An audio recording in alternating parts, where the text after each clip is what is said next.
मन को कंट्रोल करने का सबसे प्यारा तरीका है इसको दर्द दे दो कि बेटा अगर ये चैप्टर मुझे समझ में नहीं आया तो खाना नहीं खाने देंगे। भूख पेट नहीं चिल्लाता, यही चिल्लाता है। तो ये कहेगा भैया समझा दो, पागल आदमी 2 दिन खाना ही नहीं खाएगा।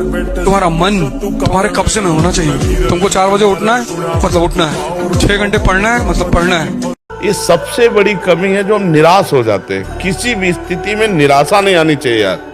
मनुष्य जीवन में किसी भी स्थिति में निराशा नहीं आनी चाहिए। हम फेल हो जाएं, हम हार जाएं, हम घाटे में, हम विपत्ति में, ये सब बनी रहेगी क्या भैया? रात नहीं रही तो दिन नहीं रहेगा। बड़े बड़ों के जीवन में एक समानता नहीं पाई गई।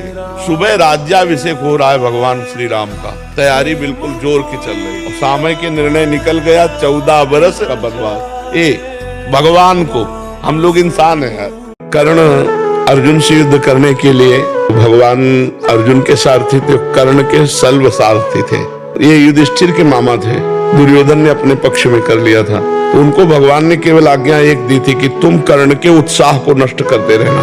बस जहां वो अर्जुन की तरफ बढ़ता था कि तुम अर्जुन के सामने क्या हो कर्ण, ऐसा गांडीव धनुषधारी अर्जुन, जहां उसकी बड़ाई करते तो सहम जाता कर्ण। मतलब अगर हम किसी को उत्साह नष्ट कर दे तो बहुत अच्छा चलता हुआ आदमी भी गिर जाएगा, और बहुत गिरा हुआ आदमी भी अगर उत्साह दे दे तो निकल जाएगा।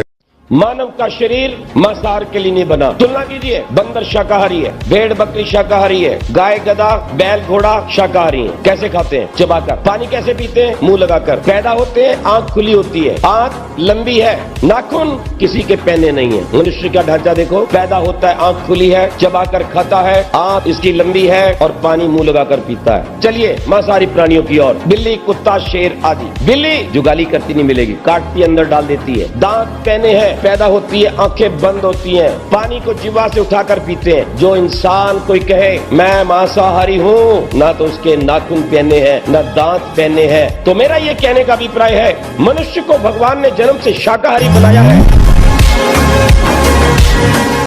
ए बाबा ऐसे कर जी। तो उसने पहले पिस्तौल निकाली और सामने रखा, बोले इसको जानते हो?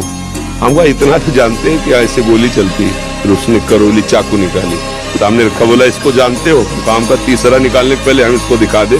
कमंडल खोला, गंगा जल दिखाया। हमका इसको जानते हो? हमका तू है और हम है, और हाथ में गंगा जल लिया। हमका उठा पिस्तौल, दूसरा नहीं है, और चाकू उठा। अगर हमने संकल्प कर दिया तो तू अगर अभी नष्ट ना हो जाए तो बता, तुमने कहा बाबा जी को तुम खिलवाड़ समझता है क्या? पहले तो हम देखते थे कि 10, 20, 50 लोग गांव में तो ऐसे होते थे लंगोट बंद लड़ने लायक, क्योंकि गाय भैंस का दूध पिया, दंड बैठक मारी, ये बातें, मोबाइल था ही नहीं। अब ये समझे में नहीं आता है कि जवान है कि बूढ़ा है। कपड़े जैसे बांस के डंडे पे कपड़े पहना के खेतों में नहीं खड़ा किया जाता, बिल्कुल ऐसी सीन है।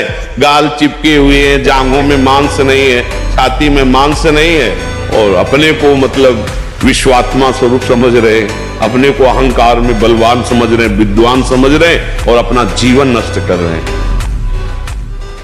काम कितना बलवान है। जगत में जितने भी स्त्री पुरुष संज्ञा वाले हैं, जो भी चर अचर प्राणी हैं, सब अपनी अपनी मर्यादा भूलकर इस काम के अधीन होकर चेष्टा करने के लिए विवश हो जाते हैं। सिद्धांत है रात्रि में चकवा चकवी नहीं मिलती, लेकिन काम अगर अपने स्वरूप में आकर आक्रमण कर दे तो रात दिन का भेद मिटकर वो कामांध हो जाए। जब ये बाण संधान करता है, योगी तपस्वी ज्ञानी, इनके हृदय में भी योग अंतर ध्यान हो गया और भोग जागृत कर दिया ऐसा महाबलशाली काम।